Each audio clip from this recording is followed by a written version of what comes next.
Aya DJ. Aya. Aya.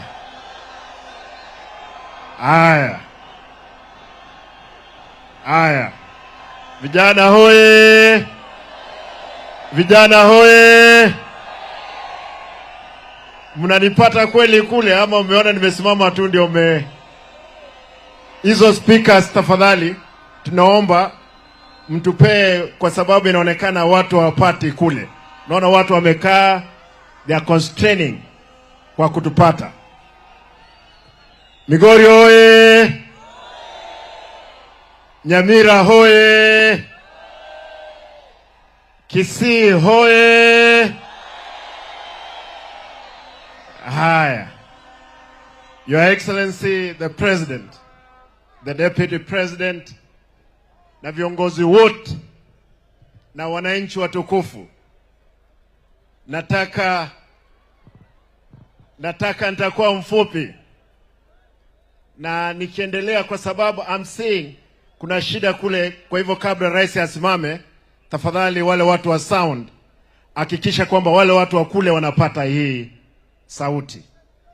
Mheshimiwa Rais, nataka nikushukuru leo asubuhi kwa sababu kabla sijaanza, wacha nione watu, mimi mwenyewe niko tamu yangu ya kwanza, ni watu gani wanatupea 2 terms hapa.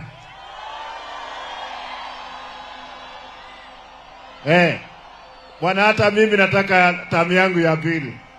Kwa hivyo tuko katika hiyo kwa hiyo team. Mheshimiwa Rais, unaona ndio wanapata kule. Mheshimiwa Rais, kabla sijaanza nikubalie, nimeona MCAs wetu kutoka Nyamira, kutoka Kisii, msimame tu muonekane tafadhali, kwa sababu hao watu nisipofanya hivyo vita ni nyingi. Nyamira msimama juu, nimeona speaker wa Nyamira, nimemwona pale speaker wa Kisii. Unaona sasa ndio wanapata sauti kule hawa jamaa. Aya, asante. Deputy Speakers.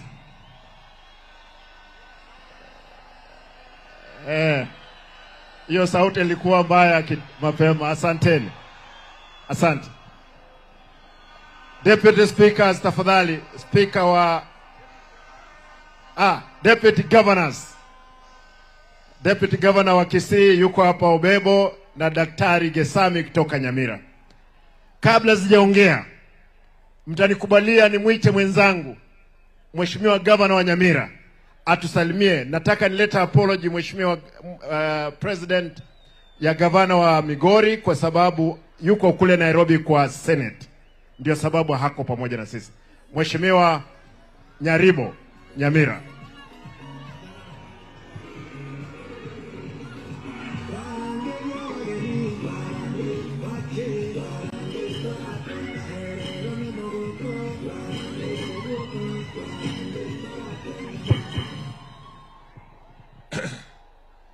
Vijana nyote amjambo. Mheshimiwa Rais, Mheshimiwa Deputy President, ninajua among your good work yule umefanya ni mpango wa nyota, kwa sababu inalenga vijana, kwa sababu future ya Kenya ni vijana. Kwa hivyo advice yangu kwa vijana, mjue kwamba hata zile kampani kubwa zilianza chini. Bora ukuwe na discipline, ukate gharama ya biashara, ukate gharama ya binafsi na uendelee mbele. Nashukuru watu ya Nyamira. Amjambo. Tutakutana mbele na tuongee zaidi. Asanteni. Haya, pigia gavana wa Nyamira makofi. Wakusiaba. Haya, Mheshimiwa Rais, nikubalie kwa haraka sana. Kabla sijaongea kwa Kiswahili, wacha nisalimiane watu wa Migori. na Wanyamira na Kisii kwa Kikisii. Wakire via mbia mole mogo gete ngalero no tura. Aya ntara nsanta president ngote nirega lazima amanye ngoikire Gusii tari boigo ntagetenganze. Mheshimiwa Rais, kwanza tunataka tushukuru kwa sababu ya hawa vijana. Vile Mheshimiwa Osoro alikuwa amesema mapema, mimi nilipomaliza kidato changu cha 4, ndugu yangu mkubwa aliniambia, kijana, lazima ujue vile watu wanaishi. Nikaenda kule Nairobi, Riruta Satellite, hata choo haikuwa kule. Mimi akaniambia lazima nijue vile soko zinajulikana. Hakuna soko sijui kule Nairobi. Ukiniambia Marikiti, Retail, Ngara, Wangige, Toi, Kawangware, zote hata deni zingine sijalipa kufika leo, ambazo nilikuwa nabeba madeni. Sijawahi andikwa kwa kazi ya serikali. Ile kazi nimeandikwa peke yake ni ya mwananchi. Hata kupata 2,000 kuweka stock ilikuwa ni ngumu. Lakini leo hii tunashukuru kwamba serikali yako inapea hawa vijana shilingi 50,000. Nyinyi mko na bahati.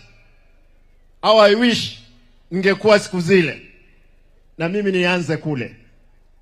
Lakini nyinyi mko na bahati. Tafadhali ile pesa mmepata leo, shilingi 25,000 leo, mkifanya vizuri, next phase mtapewa hiyo ingine. Hii si pesa wewe kupata vile PS amesema hapa uanze kutafuta warembo ama kwenda kununua nyama. Fikiria. Na mimi kama gavana wa Kisii nataka niseme hivi, wale vijana wataanza biashara, nitawapea mwaka mmoja bila kulipa lisensi.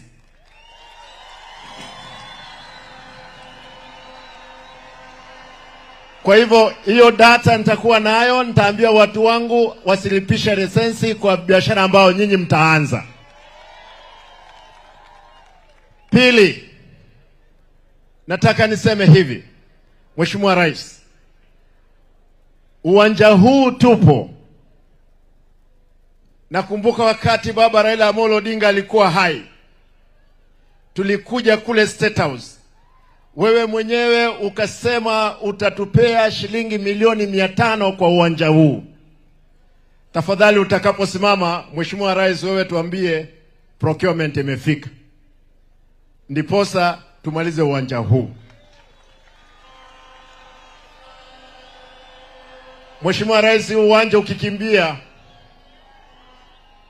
ukikimbia namna hii, ikifika pale laini 3 zinakufa. Kwa hivyo lazima hii kitu yote ibomolewe, uwanja usongezwe nyuma, na tunakuomba one of the public holiday kabla mwaka hujaisha, tafadhali uifanye hapa Kisii, ufungulie hii uwanja.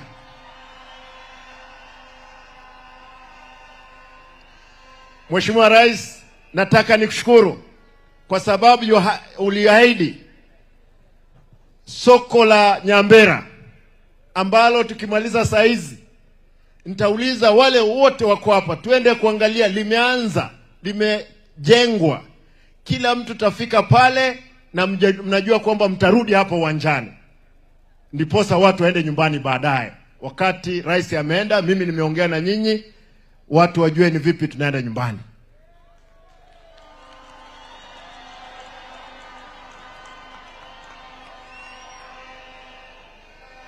Mbona mnacheka nyinyi? Simba ni fire, si fire. Hiyo ni mambo ya Deputy President. Fire, si fire. Mheshimiwa Rais, lile soko nataka nishukuru kwa sababu limeanza kujengwa na milioni 350. Mheshimiwa Rais, najua kwamba umepromise daraja 2. Leo ni soko ya daraja 2.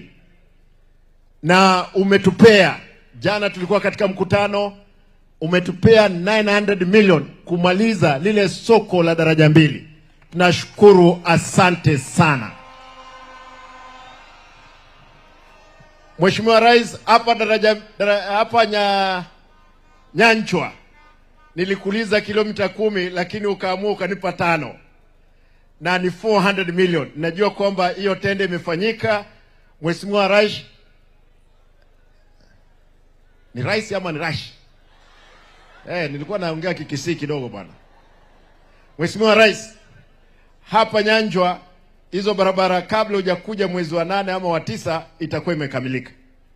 Uwanja wa ndege, nashukuru kwa sababu ulituma watu wako wiki iliyopita na hiyo tenda inafanyika. Ile tu nitakuuliza Mheshimiwa Rais, tafadhali, ile flyover nilikuuliza, najua kwamba ni bilioni 4, ile ya daraja 2 kufika Kese School. Angalia kama ya kina Osoro hii lazima mtafuatilia. Nyinyi unajua ndiko mko jikoni na kina Chanda. Tafadhali Mheshimiwa Rais, hiyo flyover hapo ambayo imetoka, barabara imetoka kule Isibania ikakufia hapa daraja 2.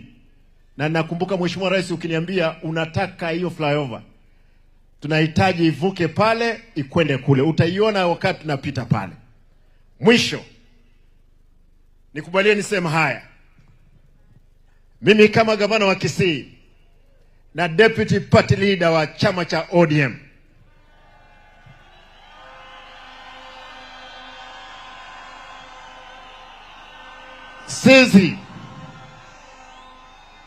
sisi kama chama cha ODM tumekubaliana tutashirikiana pamoja na chama cha UDA.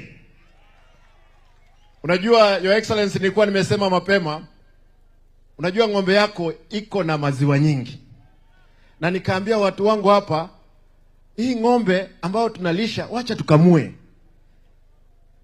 Watu mnataka hii ng'ombe itupe maziwa?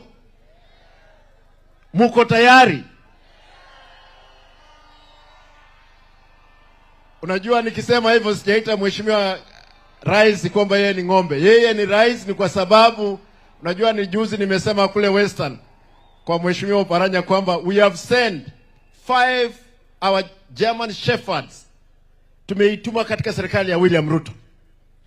Na Mheshimiwa, hizi umbwa zetu kubwa zikiwa hapo zinafanya kazi nzuri. Tafadhali uzifundisha adabu kidogo, ndio zikirudi kwetu ziko sawa. Sisi tuko tayari kufanya pamoja na kazi. Kwa hivyo Mheshimiwa Oparanya, wale watu walikuwa wanapiga kelele, usijali. Mimi I meant you are the best from our party that we have given to the president. Kwa hivyo ninataka nimalizie hapo, niwaulize ndugu zangu, kura ambazo zinakuja, sisi tumeamua tunataka maendeleo. Mambo ya mdomo nyingi tumesema lazima tupoeshe. 1.5 umebaki, lazima tutahakikisha tumejenga taifa letu. Na nimeahidi kama deputy party leader wa chama cha ODM kwamba chama chetu hakina shida yoyote. Wale vijana mnaona wanapiga kelele pale ndani, wao hata sisi tulikuwa tunapiga kelele. Mtu peke yake alisimama kama alikuwa anataka kiti ya party leader wakati Mheshimiwa Raila Amolo Odinga alikuwa hai Kasarani, ni mimi. Kwa hivyo mimi ndio the second in command katika chama cha ODM. Wananchi msikuwe na wasiwasi. Wananchi msikuwe na wasiwasi, sisi lazima tutahakikisha maendeleo, na tumeshirikiana na serikali maendeleo ifike kwa mwananchi. Wale ambao wako na wasiwasi, wale wengine hawana agenda, hawana nyota. Sasa nyota imefika hapa, tunauliza wakuwe na agenda, wakileta nyota maendeleo mengine tutaongea. Mheshimiwa Rais, kabla mimi sijamaliza, nakumbuka tukiwa sisi katika opposition, yule jamaa ambaye alikuwa impeached kabla fire ingia ofisini, walikuwa wamesumbua sisi hapa lakini nashukuru kwamba Mungu ambaye hali mahindi ambayo imekaangwa,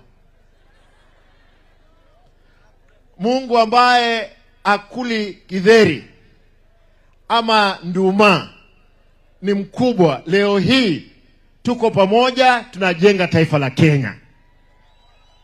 Nataka nimalizia hapo kwa kusema, wacha nione vijana hapo wale mmefika, wacha niwaulize, nione kama mko tayari kusimama pamoja na sisi mpaka mwisho wa kamba. Nyamira, mko tayari? Hebu nione hawa watu. Inawezekana tuko na watu wa one time hapa. Kama wewe ni mtu wa one time, tunapewa uwanja upate watu wawili. Hapa ni watu wangapi? Nyamira, wacha nione juu. Watu wa Migori, hebu nione. Na mlikuwa wengi sasa, ile hii saundi ilikuwa mbaya. Kisii, mule tayari? Hebu nione namna hii.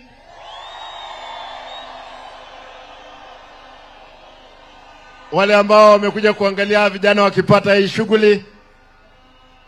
Unajua Mheshimiwa Deputy President ananiuliza, mashabiki ni wengi kuliko wale ambao wametunukiwa. Wale mashabiki mmekuwa witnesses kwamba hao watu wamepewa shilingi 25,000 leo na watapewa ingine 25 baadaye. Kwa hivyo nyinyi lazima mfanye bidii. Asanteni na Mungu awabariki. Familia zao. Many politicians walikuwa wanaona vijana na wanataka kuwatumia kuwa hecklers kwa kwenda kupigia kelele opponents wa hao watu katika mikutano. Viongozi wengine wametumia vijana kama goons wa kuleta vita na vurugu katika mikutano ya kisiasa. Wengine wametumia vijana ati kama bloggers wa kusukuma ajenda zao katika mitandao. Wengine wametumia vijana kama tu wapiga kura bila Kisii mmebeba simu? Mmebeba simu? Migori mmebeba simu?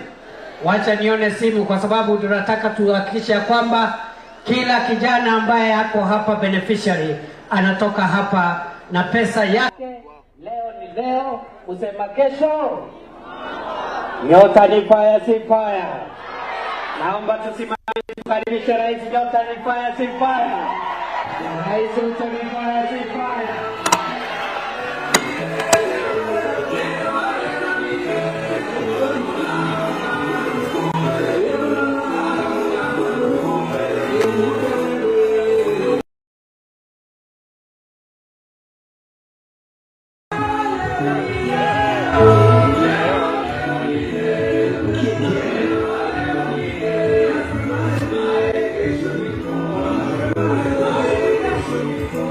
Aya, tafadhali tunaweza keti chini. Vijana hoye! Vijana hoye! Nyamira hoye! Migori hoye! Kisii hoye! Ni leo si leo. Ni leo si leo. Na mimi nimefika. Nimekuja. Na nimebeba. Bwana. Si ndio? Waswahili walisema hayawi hayawi. Si atakuwa leo? Si ni leo? Basi. Mimi kwanza, asante sana vijana. Mimi kwanza nataka niseme asanteni sana Kisii, Nyamira na Migori kwa kutukaribisha katika uwanja huu wa Kisii Stadium kwa siku ya leo. na tumefika hapa kwa sababu hatujakuja mambo ya siasa, tumekuja mambo ya biashara, kwa sababu tuko na wakati wa kila jambo. Mimi wakati tulienda kwenye uchaguzi tulijua na tulisema ya kwamba changamoto kubwa ya Kenya ni vijana wengi wamesoma, wamemaliza standard 8, form 4, wamemaliza college, wamemaliza university, lakini shida kubwa ni ajira na biashara ambayo haiko. Na imekuwa ni matatizo sio ya hapa karibu. Haya ni matatizo ya jadi. Tumekuwa na serikali, tumekuwa na ingine. Lakini safari hii tulisema kwa vyovyote, juu chini, kulia, kushoto, mbele na nyuma, lazima tuwe na mpango maalum makusudi ya kuhakikisha kwamba tunawapanga vijana na ajira na kuwapanga na biashara. Yale tunafanya leo ni mambo ambayo yalikuwa yanazungumziwa, but today we are moving from talk to action. We are moving from promise to reality. Na ndio sababu hiyo mimi nasimama hapa Kisii leo mbele ya hawa vijana ambao leo hapa watatoka na pesa zao. Kufikia leo kwa hii kazi ya Nyota, leo tunafikia vijana 1,103 ambao tutakuwa tumewapatia hii pesa ya Nyota, na tunaendelea. Jumatatu nitakuwa kule Kisumu. Baadaye wiki hii nitakuwa kule Kilifi na kule Mombasa. Alafu nitaenda Northern Kenya. Nikimaliza awamu ya kwanza nitarudi hapa tena, kwa sababu bado kuna vijana wengi nimeona wameketi kule, bado wale hawajapata nafasi yao, na lazima pia tupange nafasi ya wale ambao leo hawaketi hapa. Vijana hoye! Mimi nataka niwaeleze vijana ambao mlikuja kushuhudia wenzenu hapa, na nimeona mmekuja kwa wingi. Mimi nataka niwapatie hakikisho moja, na nyinyi sitawasahau. Nafasi yenu inakuja, so just be patient. Hii program ambayo tuko nayo hapa leo, nataka niwaeleze, wengi walikuwa wanatuambia ya kwamba haya mambo ni ya uongo, hii ni porojo, hii ni sarakasi, lakini hawa wote tutawaaibisha, kwa sababu tutahakikisha kwamba yale tumesema tunayatekeleza. Today here in Kisii Stadium, we are actualizing a commitment we made to the young people of the Republic of Kenya, that the bottom-up economic transformation, bottom-up was not a slogan. Pesa mfukoni was not a lie. We have come here to make sure that we actualize. Wale vijana mko hapa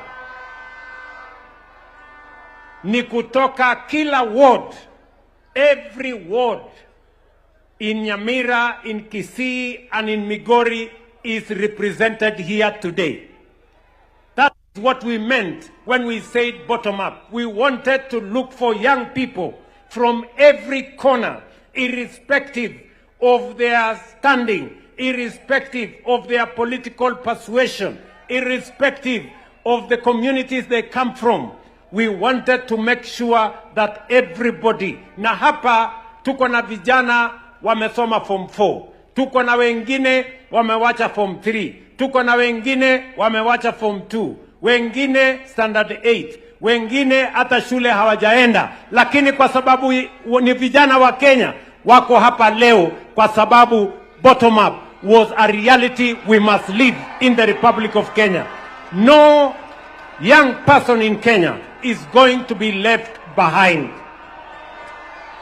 Vijana hoye! Vijana hoye!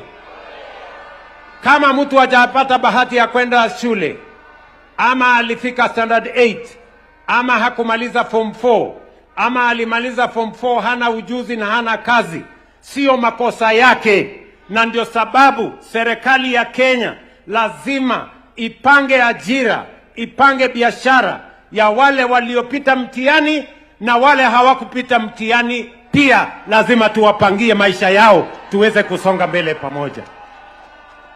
Tunaelewana jameni? Mnasema tuendelee ama tuendelee? Mnasema tuendelee ama tuendelee?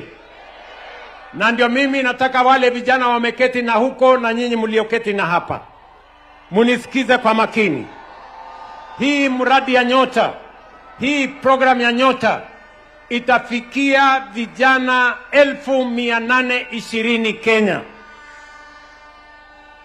Wale wa business support kama wale tunawashughulikia leo hapa ni vijana 1123. Tuko na vijana wengine ambayo mimi natangaza leo hapa nikiwa Kisii. Kila kijana wa Kenya, wale mmeketi huko, wale ambao you are not beneficiaries of this program ya business support, leo jioni tunafungua mtandao. This evening *254#. Sio lazima jina yako ijulikane, sio lazima ujulikane na chief ama mzee wa mitaa ama mtu wa nyumba 10 ama mbunge ama governor. Sio lazima ujulikane na mtu yeyote. Wewe na simu yako jipange leo jioni. Tunatafuta vijana wengine 90,000 ambao tunataka kuwapanga na ujuzi, na tutawapatia pesa 36,000 ya kwenda kupata hiyo ujuzi, na tutawalipia mtihani, na ukimaliza tutahakikisha kwamba umepata ujuzi ambayo itakusaidia kusukuma maisha yako mbele, ili wakati tunapanga mambo ya ajira, hata na wewe utakuwa na certificate ya kuweza kwenda kujipanga na ajira katika program tulio nayo katika taifa letu la Kenya.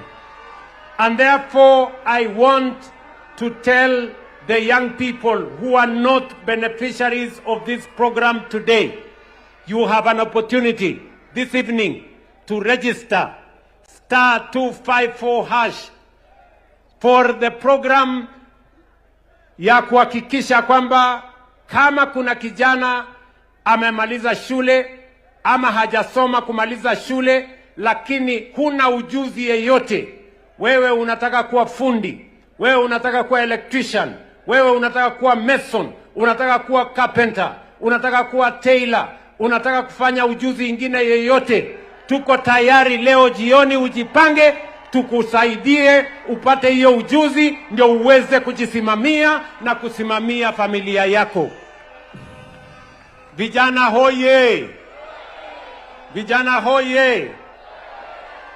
Nyinyi ndugu zangu mliopata bahati ya kuwa hapa leo, nataka pia muwaeleze ndugu zenu wale waliobaki nyumbani ya kwamba they too can be part of this program. They can join the other programs so that we can make sure we reach as many young people in the Republic of Kenya as we can. Mimi vile vile nataka nitangaze nikiwa hapa Kisii. Vijana hoye! Tuko na program ingine ya kupanga ajira ya vijana nje ya Kenya. Sio lazima umjue mtu yeyote. Wewe enda kwa mtandao. Tunaelewana? Ya National Employment Authority. Kama uko na kalamu uandike National Employment Authority,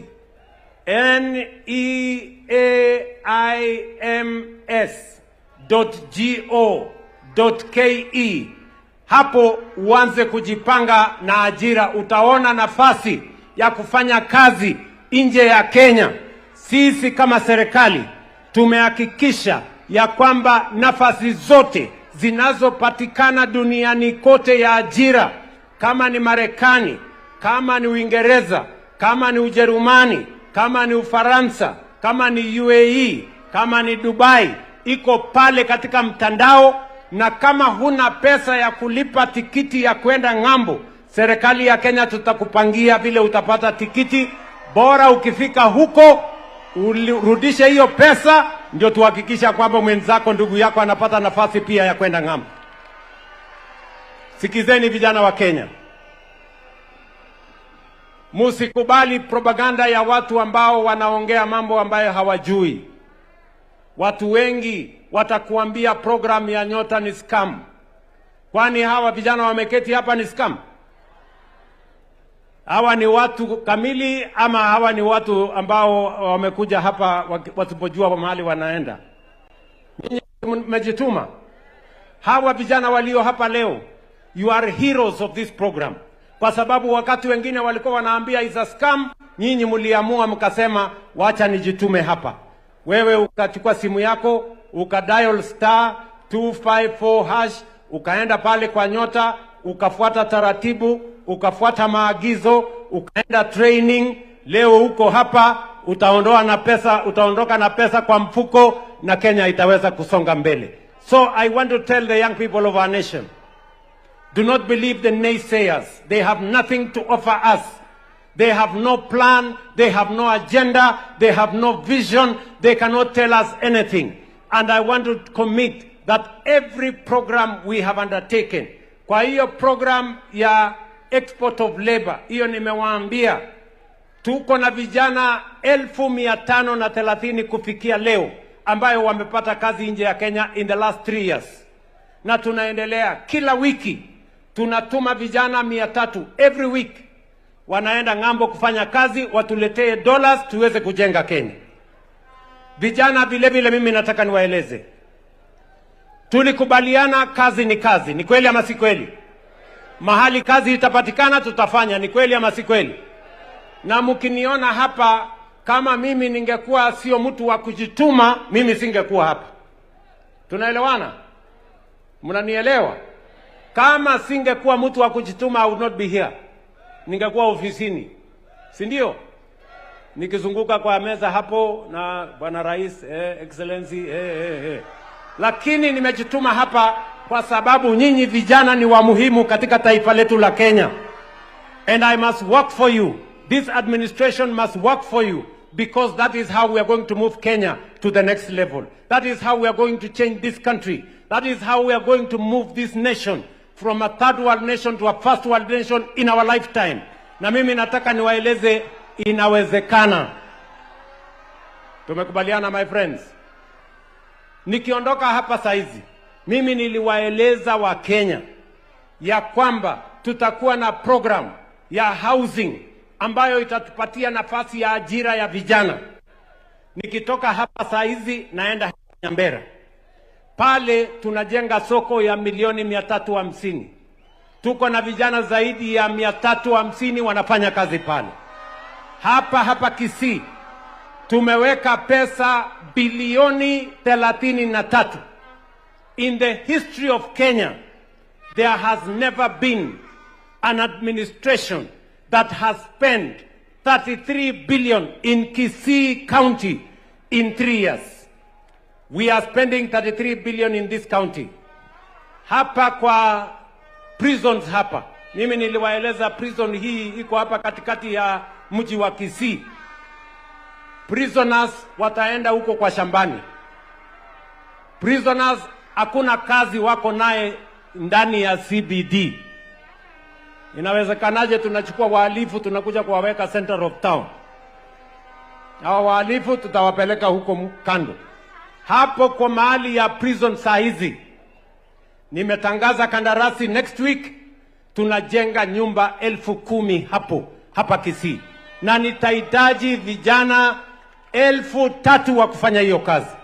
Vijana wa Kisii, mko tayari ama mko tayari my friends? Mko tayari? Saa hizi program yetu ya affordable housing inaendelea hapa Kisii in different parts. Tuko na projects 5 tayari inaendelea. We have another 4 projects that we are procuring. Tuko na masoko 20 new markets that we are building in Kisii County. Tunajenga hostels ya vijana 7,800 hapa Kisii County. Katika hiyo program yote ya housing Kenya mzima tuko na vijana 1,500 ambao miaka 3 iliyopita hawakukuwa wanafanya kazi. But today we have 500,000 young people working in our affordable housing, in our market development, in our hostels development, working and making sure that they can feed their families. Na ni kwa sababu tulitambua mbeleni ya kwamba tatizo kubwa ya Kenya ni ajira kwa vijana. Na ndio tulifanya a deliberate program, yani mpango makususi na makusudi ya kuhakikisha ya kwamba vijana wetu wanapata nafasi ya ajira. Na ndio sababu hiyo mimi nimefurahi leo kufika hapa Kisii. Nafurahi kuona vijana wa Migori, vijana wa Nyamira, vijana wa Kisii. Sisi wote mimi nataka niwahakikishie vile mumesikia waziri na PS wakisema hatujakuja hapa kuwapatia handouts. That is not what we are here. Kama ingekuwa handouts hatungewapeleka training. Tumepeleka training. Nyinyi mumekuwa trained. Mulienda training hamkuenda? Mulienda training? Mulisomeshwa? Siku ngapi? Siku 4. Na bado sasa tunawapatia pesa leo.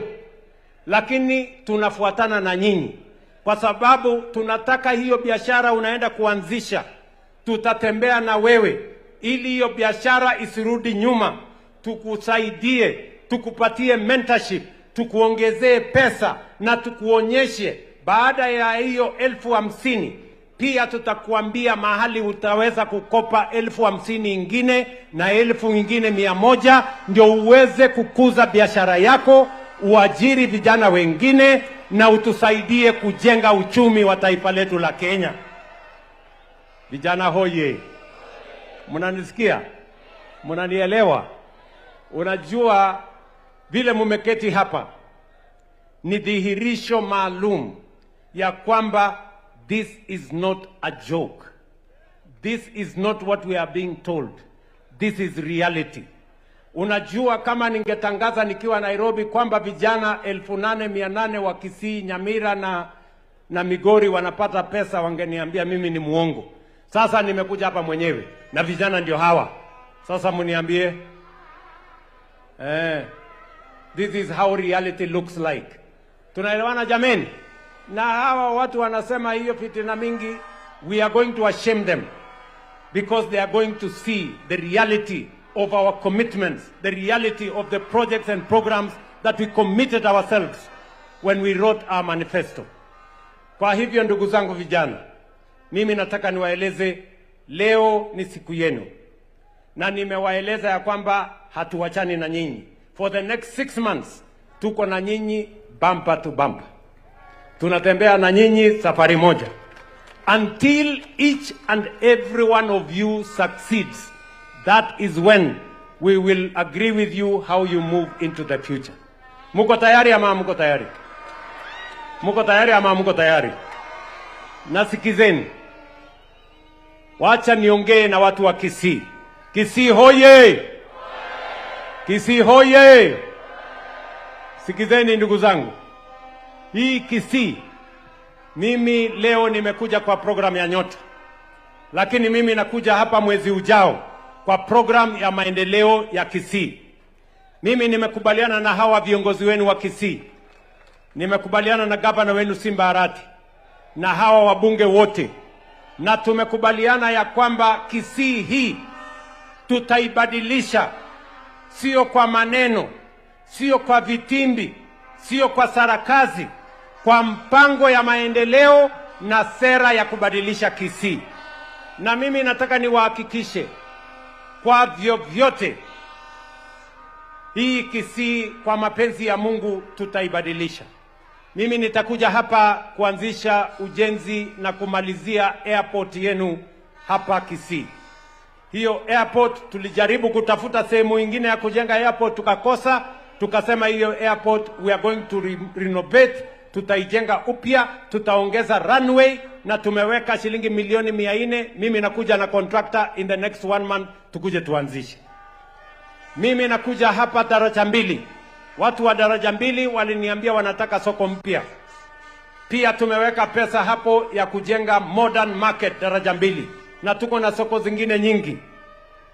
Hapa tunajenga cancer center. Ilikuwa imekwama, tumeikwamua, sasa inatembea vizuri. Tumetoa pesa ya barabara bilioni 7 ya Kisii County. Barabara 8 mpya tunakuja kuanzisha. Zile zingine kilomita 270 inaendelea kukamilika. Na hiyo programu yote inasonga because we want to transform Kisii as we transform Kenya. And we are going to go to Nyamira and I am going to come to Migori because we have committed ourselves to change this nation.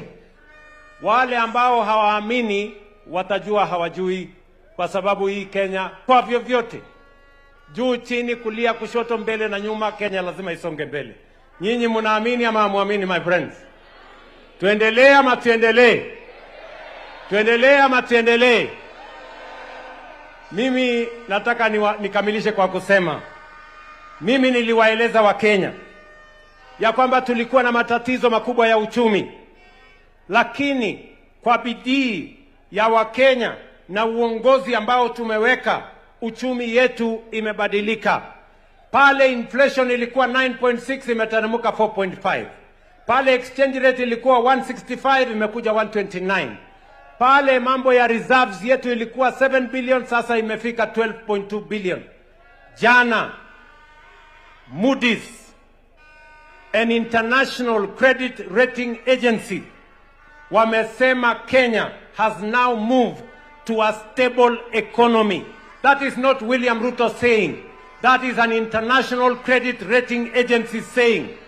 So we are telling the people of Kenya we are on a journey to making Kenya the great nation that we always wanted it to be. Together, working as a people, we are very proud that today we have a government that is broad enough to include every part of Kenya, and we want to move together so that we can transform our nation and change Kenya for the better.